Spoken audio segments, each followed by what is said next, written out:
How's it going, guys? This is DexHowl and welcome to First Impressions Origins Edition. Let's get started.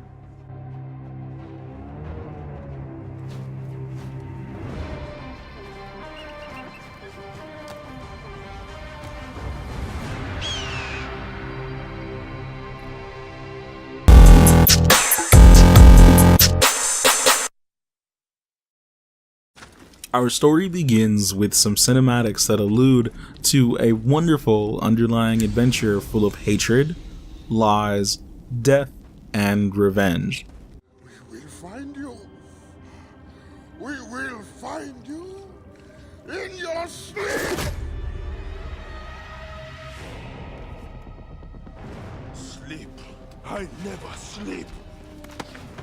I just wait in the shadows. And I will kill you all! Everyone who sniffed the air that day in Siwa!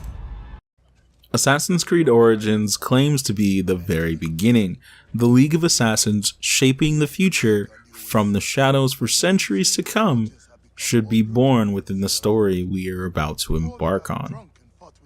I won't give away too much of the story. It isn't really as predictable as I expected up to this point, and I will be doing a walkthrough.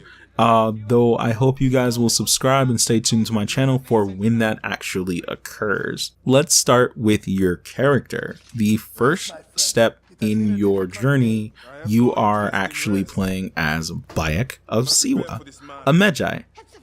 In ancient history, the Medjay were protectors of the pharaoh, and in this game, your job is actually to protect all of Egypt as a Medjay. Your job really is to return order to Egypt and to foil the plot of the masked ones.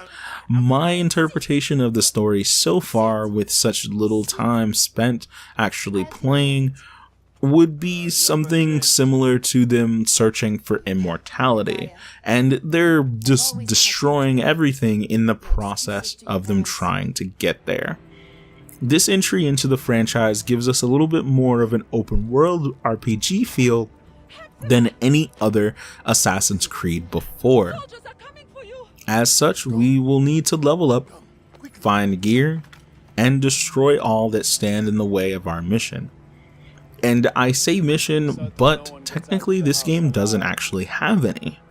In all actuality, instead of missions that are sequenced, you are actually able to choose quests.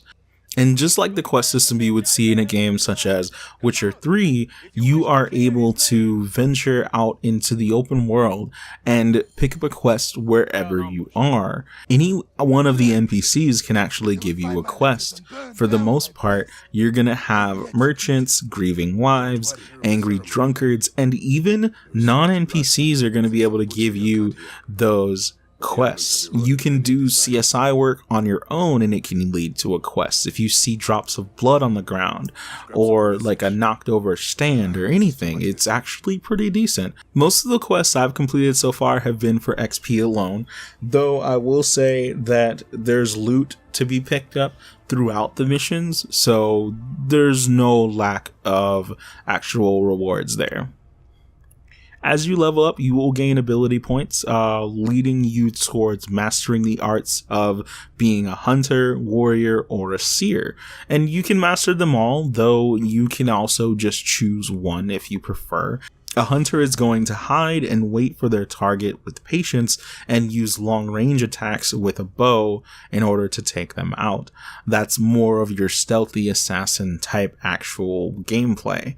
Now, when you get into the warrior class or the warrior ability tree, you're gonna see that you are using quick combos and powerful knockouts that are going to just overpower your enemy. You're doing straight up fights with brute force, and that's actually a feasible option, but just not in every scenario. In a way, these two separate ability tree types are similar to the Fry twins. One uses brute force and one likes to sneak around and use agility. So this is actually pretty similar in that right. Now, the final option is becoming a seer. A seer uses smoke screens, sleep darts, and can even tame animals to defeat their foes for them. Which one will you choose? In addition to your character level, there is also an equipment level and quality. Equipment is dropped and or sold as common, rare, and legendary. So far, it seems pretty easy to acquire gear and advance further. You just have to put in the time. You can use various types of bows and melee weapons like a sword or a spear, depending on the range you want. You're gonna find that damage is going to increase as you level up, and you actually have the ability to level up your gear along with yourself. So this is good. The system is relatively straightforward, though I do have one complaint. There are 4 bow types: Predator, Warrior, Light, and Hunter, and they all use arrows, not bolts like a crossbow or anything special. The bow types can be changed based on what you want from your bow: high rate of fire but low damage, or potentially high damage and less precision, or something of that nature. If the bow handles these attributes, I don't quite understand why it's necessary for you to have 4 separate ammo caches and one is for each bow type, instead of having just one universal ammo set that works for all of them. You can run out of ammo in one type, and if you don't have a bow for the other types of ammo that you do have, then you're pretty much out of the fight unless you are going to just start to melee. And at that point, you should just melee in the first place. That would be simpler, in my opinion. At the very beginning, at least. At some point, I'm sure you're going to be able to increase your ammo capacity. Aside from that, bows are pretty accurate, stable, and deadly at medium range after level 5, that is. Prior to that, it's best to just use knockouts if you're going to go for stealth, or you can use a sword if you don't have any other choice. The map seems rather expansive, though it does have to be unlocked in stages. As you complete certain missions, you'll see the map open up and you'll be transported to different locations based on what you're doing and what quests you are actually jumping into. Also, I'm not quite sure what to expect from the other 3 mass targets remaining. Either this is going to be a very short revenge story, or there's going to be a lot of preparation missions that are all just a part of the setup, which is going to be pretty cool, actually. I'm going to enjoy this, I think. After playing for such a short time, I really can't wait until I'm able to play more and share it with you all. Like I said, I am definitely going to be doing that walkthrough, and I hope you guys will stay tuned to the channel and subscribe for that.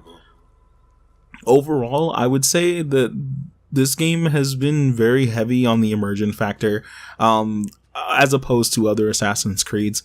The RPG elements definitely allow you to become more invested in the characters and in the entire storyline as you're choosing what you're allowed to do yourself, unlike in prior Assassin's Creeds.